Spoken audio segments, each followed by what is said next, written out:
Good morning. मैं doctor Jainendra Kumar, assistant professor, department of anthropology, Jain college Dhurwa से हूँ। आज का विषय है ह्यूमन ट्रैफिकिंग अर्थात मानव तस्करी। ये सेमेस्टर 6 के DCA 3 पेपर हेतु यूनिट 2 से संबंधित है। आज हम लोग ह्यूमन ट्रैफिकिंग पे चर्चा करेंगे कि आखिर मानव तस्करी क्या है। मानव तस्करी दुनिया भर में एक गंभीर समस्या के रूप में विद्यमान है। यह एक ऐसा अपराध है जिसमें लोगों को उनके शोषण के लिए खरीदा और बेचा जाता है। वर्ष 2010 में संयुक्त राष्ट्र महासभा ने इसे घृणित अपराध के खिलाफ कार्रवाई करने के लिए अंतर्राष्ट्रीय समुदाय को प्रोत्साहित करने हेतु मानव तस्करी से निपटने के लिए वैश्विक योजना the global plan of action to combat trafficking in person को अपनाया था। संयुक्त राष्ट्र मादक पदार्थ एवं अपराध कार्यालय द्वारा जारी मानव तस्करी पर वैश्विक रिपोर्ट के अनुसार राष्ट्र अब इस अपराध के प्रति जागरूक हो चुका है, पीड़ितों की पहचान कर रहे हैं और अधिक से अधिक तस्करों को सज़ा दे रहे हैं। रिपोर्ट में यह भी कहा गया कि महिलाएं और लड़कियां मानव तस्करी से सर्वाधिक पीड़ित है। इनमें से अधिकांश तस्करी यौन शोषण के लिए किया जाता है। इसे परिभाषित करने के लिए भी कई विद्वानों ने प्रयास किया है। उन विद्वानों के अनुसार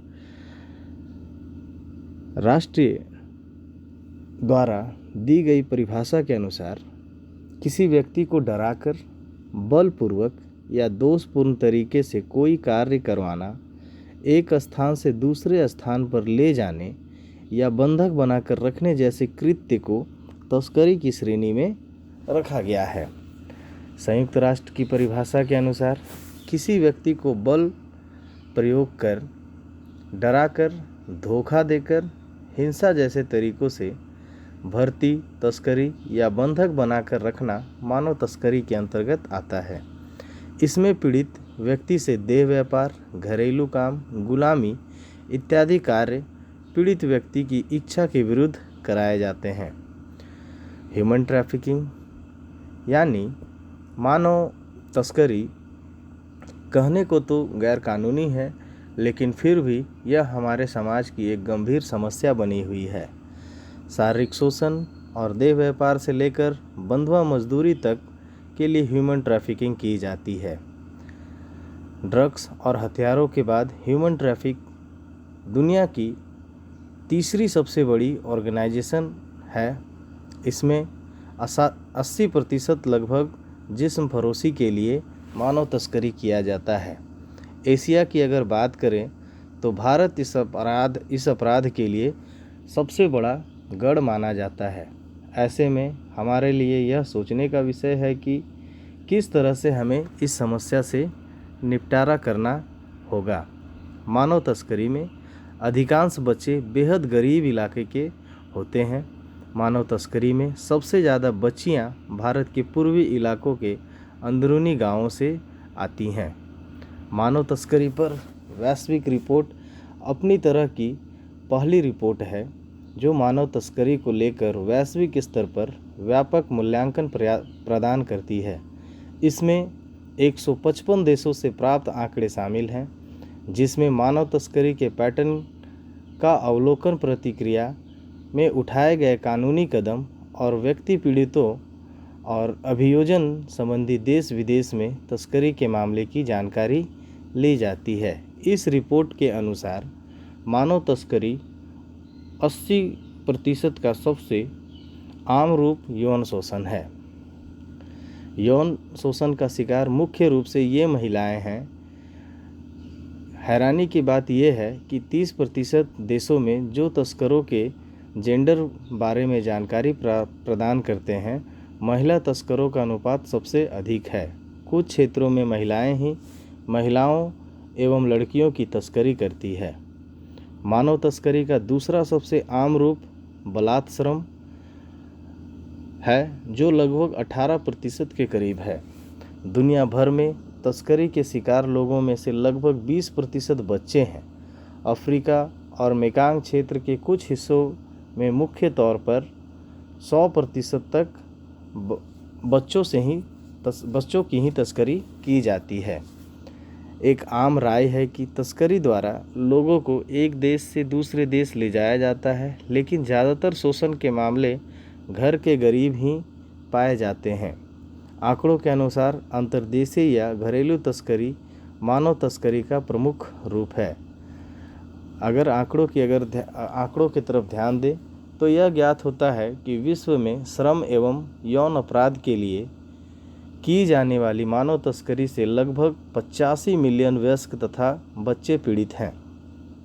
वर्ष 2019 की रिपोर्ट में तस्करी की राष्ट्रीय प्रकृति पर प्रकाश डाला गया, जिसके अनुसार 60% मामलों में पीड़ितों को उनके देश की सीमाओं से बाहर ले जाने के बजाय देश के अंदर ही उनकी तस्करी की जाती है।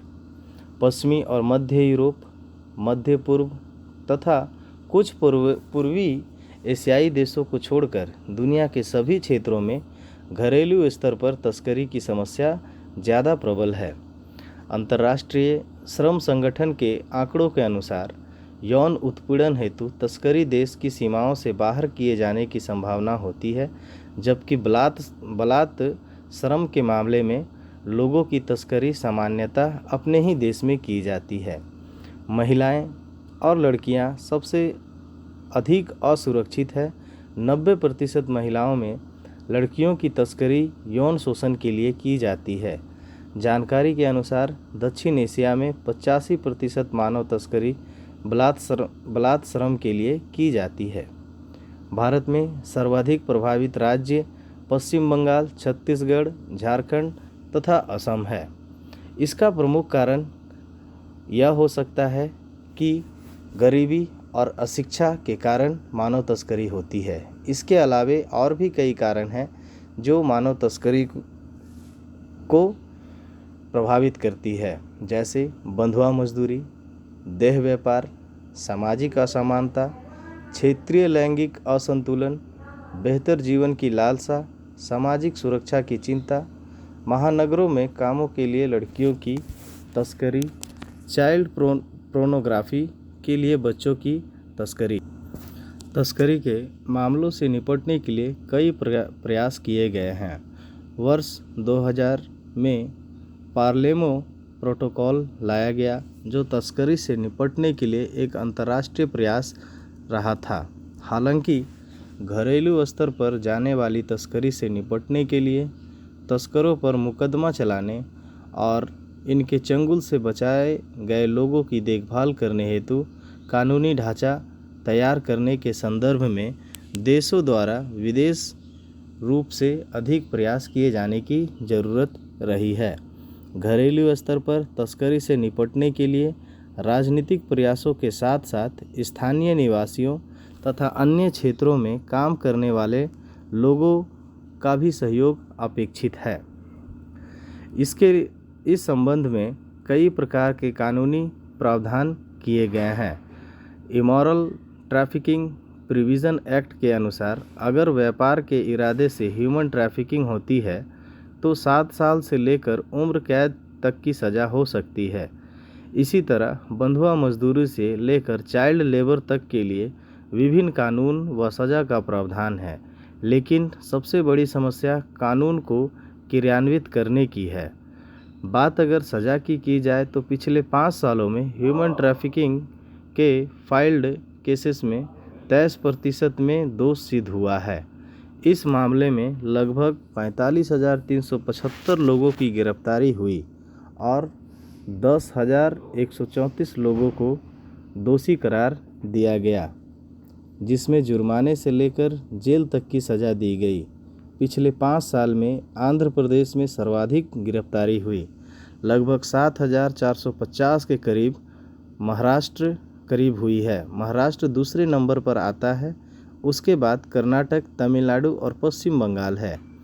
इन बढ़ते मामलों की एक वजह यह भी हो सकती है कि अब मामले अधिक दर्ज होने लगे हैं। प्रशासनिक प्रयास के रूप में देखा जा सकता है कि केंद्र सरकार विभिन्न राज्यों को फंड्स प्रदान करती है और वेब पोर्टल भी लॉन्च किया गया है ताकि मानव तस्करी का यह अमानवीय व्यवहार रुक सके या कम हो सके।